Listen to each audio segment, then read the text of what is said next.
Ассалаумағалейкум жігіттер, қалдарың қалай? Сіздермен бірге Ронти арнасы және бүгінгі видео біздің ерекше болмақ, себебі біз жасанды интеллект арқылы Windows 12-ні жасап көрмекшіміз. Әзірге Windows 12 деген жоқ, сонда біз алғаш болып байқап көреміз және оны жасауға бізге DeepSeek көмектесетін болады.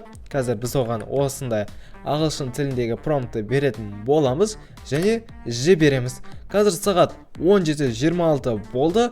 Қанша уақытта кодты жазып болады екен, соның барлығын анықтайтын боламыз.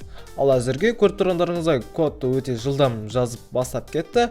Ендеше кодты жазып болғаннан кейін біз осы видеоны жалғастыратын боламыз. Бізге міне көріп тұрғандарыңыздай DeepSeek кодты аяқтап берді. Сағат 17:30, демек 4-5 минуттың ішінде бұл кодты аяқтап жазған және оны біз қазір коперт етіп етеміз. Міне көріп тұрғандарыңыздай және біз бұны ашып көретін боламыз.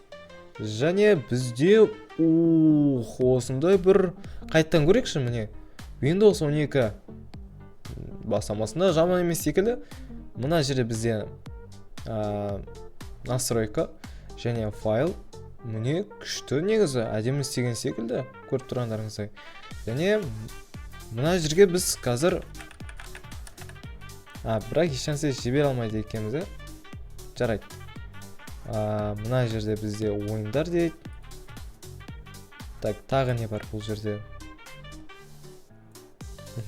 Әзірге жаман емес секілді, алғашқы рет істегені үшін.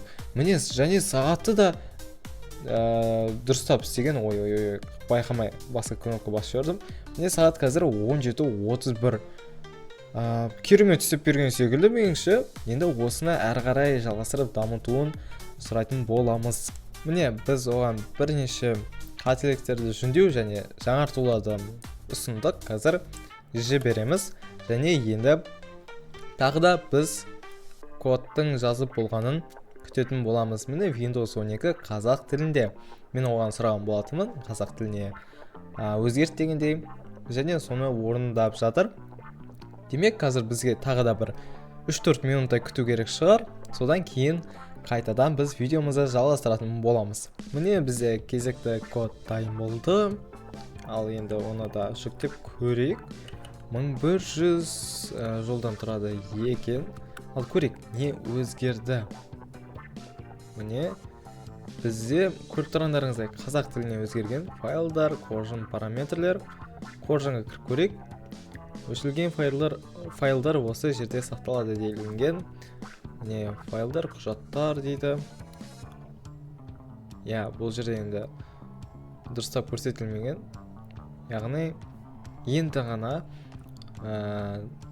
қазір бізге бірнеше тағы да өзгертулер енгізу керек екен. Мысалға мына жерде папка ашу дейтін секілді нәрсе жоқ екен. Edit компьютер дейтін зат секілді нәрселер жоқ. Жарайды, әзірге жаман емес секілді. Тағы да сол өзгертулерді қазір біз енгізуіміз қажет. Ендеше келесі промптты жазып көреміз. Осы соңғы түзетулер. Осыдан кейін соңғы нұсқаны біз көретін боламыз. Міне бізде код жазуды бастап кетті. Сағат 17:42 және қанша минутта толық кодты жазып болатынын бірге қазір көретін боламыз. Міне кодты жазып болыпты. Көшіріп алайық және оны қояйық. Көрейік, не шықты? Бізде осындай болыпты. Edit компьютер дегенді қосыпты. Міне мына жерде дискті ашуға болады екен. Құжаттар дейтін бар екен, көріп тұрғандарыңыздай. Суреттер және музыка. Бірақ енді іштерінде дым жоқ екен. Мына жерде біз жаңа файлды аша аламыз, жақсы. Және міне өшіру дейтін бар. Өшірдік. Және ол бізде қоржынның ішіне сақталу керек. Міне қалпына келтіру дейтін бар және қоржынды тазалау дейтін бар. Қоржынды тазая аламыз.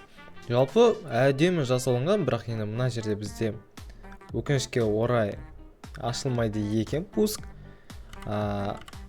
Жарайды, ешнәрсе етпес. Міне көріп тұрғандарыңыздай бізде жасанды интеллект осындай деңгейге дейін көтерілген екенін көріп отырмыз. Өте керемет қылып жасап берді. Міне Енді бұл әрине өте жақсы деп білемін өз басым. Сіздер үшін қалай және бұған қандай баға беретін едіңіздер, соны пікірге жазып кетіңіздер. Және алдағы уақытта нені жасанды интеллект арқылы жасайық, соны да пікірге жазып кетулеріңізді сұраймын. Видеоны лайктарыңызды басып, арнаға тіркеліп кетуді ұмытпаңыздар. Сіздермен болған Ронти арнасы, келесі жүздескенше.